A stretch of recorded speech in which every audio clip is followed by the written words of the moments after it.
Hello and welcome to Beatrice's weekly podcast. So, today I'm going to talk to you about menopause. What is this thing that is totally affecting most women around their 50s? It may start before. And is it really affecting you? What kind of side effect do you have from it? I know it's a big subject and a lot of women are suffering from that. However, you have to know that there are many things that you can do in order to avoid these very disagreeable symptoms. So, first of all, it's normal that the hormones decline as we get older. When we are 20, our hormones are high, and when we are 30s, it goes down, and 50s, it goes down, and then 70s and 80s, it even goes even more down. So this is a normal process. When the hormone level are at a level that is very low, then the ovaries are stopping to produce enough for bleeding.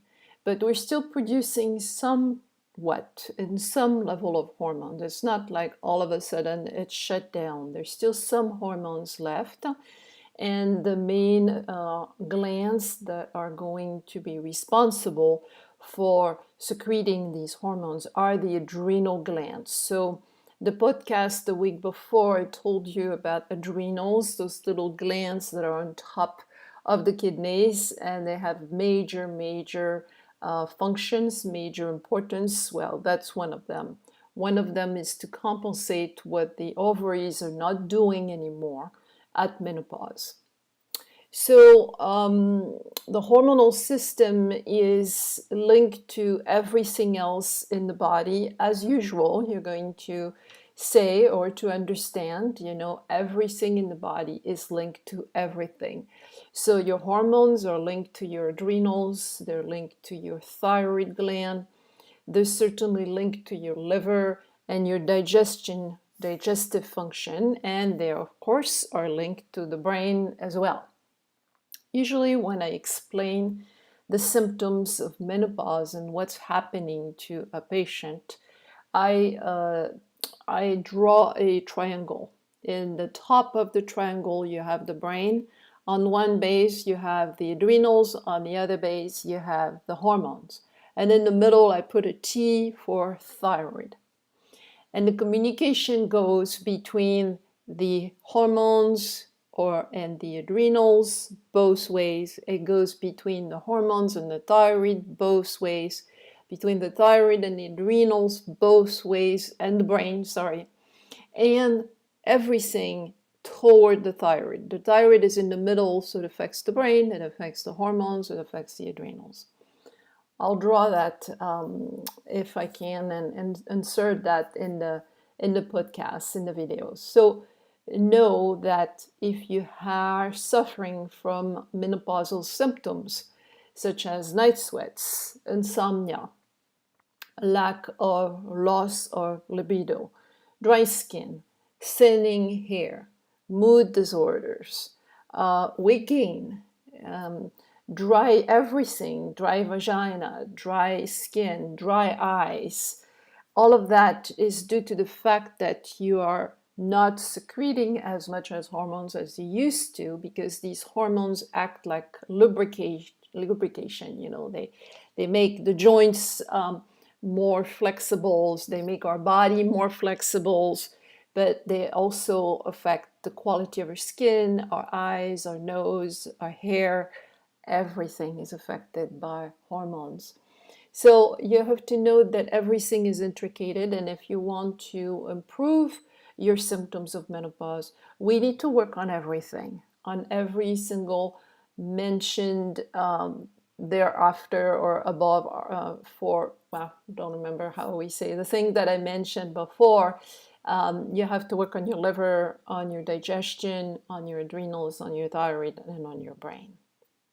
Okay, so when estrogen declines, what do you have? You have also more pain and inflammation, and you may have also more blood sugar imbalances because the hormonal system is also linked to the pancreas. So, what is affecting your hormones, and why is it that we have so many women now complaining about menopausal symptoms, and before they were not complaining about that? Well, there's two major factors, in my opinion. One is that it's not a taboo subject anymore, so women can talk about it, and that's a good thing. Of course, our grandmother and our great grandmother, they didn't used to talk about that at all. You know, it was such a taboo that it was kept quiet. But I think the other biggest contributor to um, menopause symptoms are chemicals.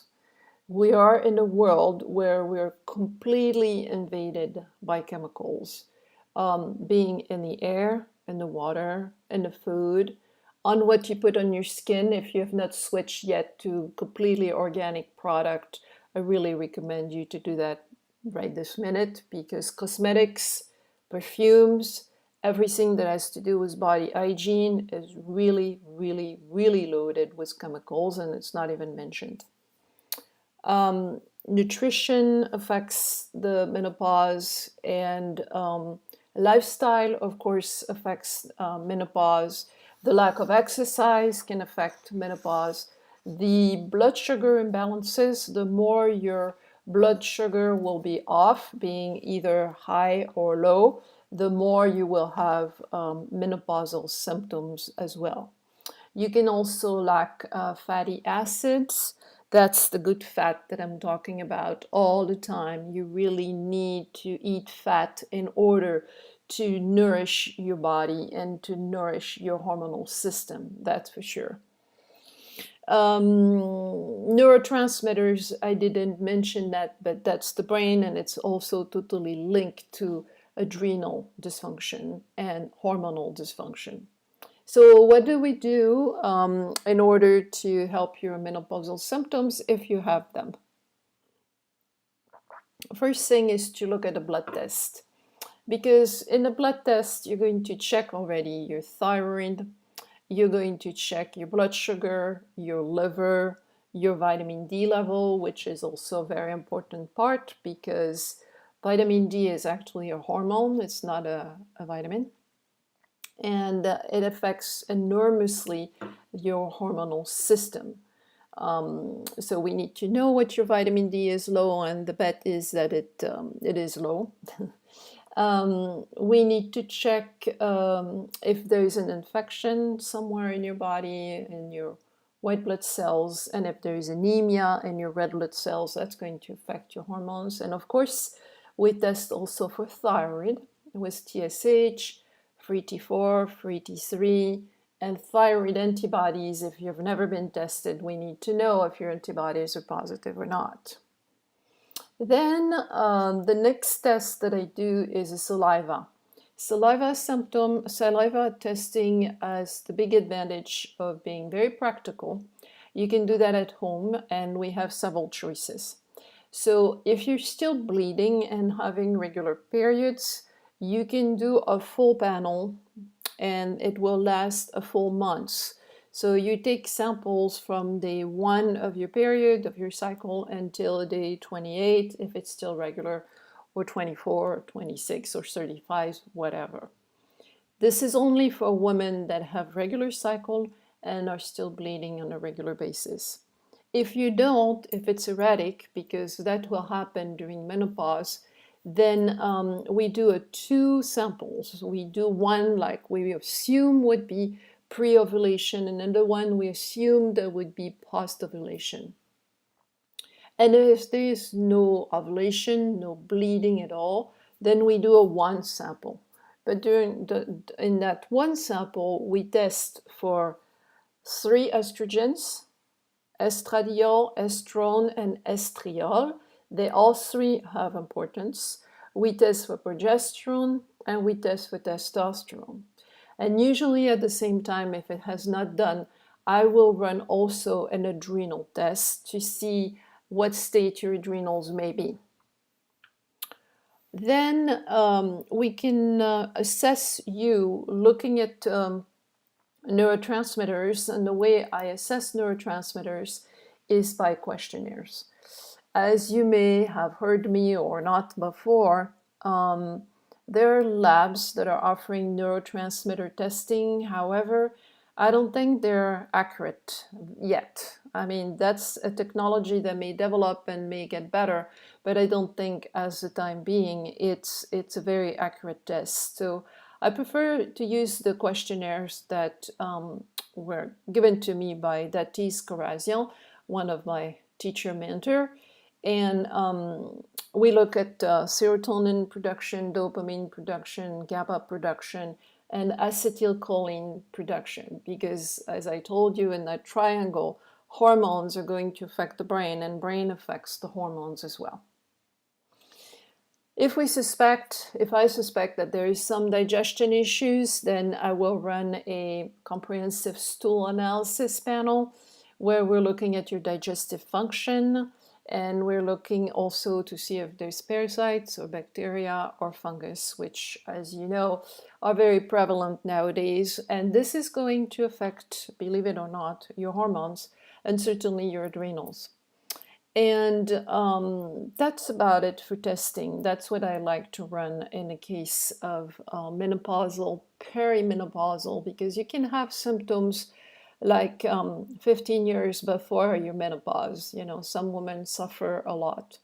So what is a lot and what is abnormal? Let's say that you're 35 and you have a regular cycle, but you still have, you already have hot flashes. You already have mood swings. You already have PMS, but 2 weeks out of the month. So 2 weeks before your period, you're just a mess. This is not normal. If it's 1 day or a day and a half, that could be acceptable. But if it's for 2 weeks, then that's not acceptable. And we need to test you for that. We need to run the full panel, which is quite expensive. You know, it's around $300, but I think we have so much information in that test that it's totally worth the cost. So that's perimenopause. If you are already in menopause, then we'll run probably a shorter panel. So once we have these tests, what do I do? Well, first of all, I always address nutrition. I think by now, if you've been listening to me, you know that always I start with nutrition because that's fundamental. If you don't change your diet, if you can take all the pills you want and all the hormonal replacement therapy you want, which I don't believe in, but you can do that. If you don't change your diet, you won't get anywhere. That's a given. So things that are going to affect your symptoms in menopause are sweets, sugar, alcohol, chocolate, caffeine. You know, some people will say that caffeine, either coffee or tea. I'm drinking tea, but I have to be careful. If I drink too much tea, then I will feel it, and it will give me hot flashes. Yes. But alcohol affects it. Some people say red meat has never affected me. Anything basically that is exciting to the body, as an excitant, can bring the hot flashes and the night sweats on.